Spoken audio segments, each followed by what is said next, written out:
नमस्कार मु विमला पल्लाई आपण मानंकु दीपुर दीपाली चैनल को स्वागत। पवित्र रामनवमीर हार्दिक शुभेच्छा और शुभकामना जनाई एक क्षुद्र कविता शुणाइबाकु जाउअछि।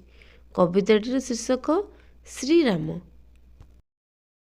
मर्यादा पुरुष कौशल्या नंदन दशरथ प्राण धन, तृतीय जुगरे नेल अवतार प्रभु श्रीराम तुमर नाम। भिन्न भिन्न नामे अवतरी तुमे, आस धरणी वक्षको पापर विनाश मेदिनी उश्वास स्थापिबा पाई धर्मको। चैत्र मास शुक्ल पक्ष नवमी रे प्रभु अयोध्यारे जन्म नेल, इंद्र नीलमणि ज्योति कांति तुम सारा विश्व को मोहिल। राज सिंहासन तुच्छ मणि प्रभु पितृ सत्य रक्षा कल, भ्राता लक्ष्मण ओ पत्नी सह मिशी वन गमन करिल। तुम पादस्पर्शे अहल्या उद्धार, पाषाण को कल नारी जाति धर्म भूली अति सरधारे खाइल सबरी कोली।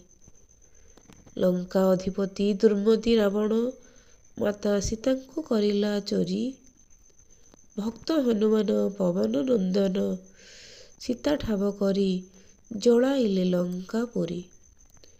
सुग्रीव सहित मैत्री भाव बही सेतुरे लंघी बारिधि, उद्धारिल प्रभु जनक नंदिनी दैत्य दशानन बद्धि।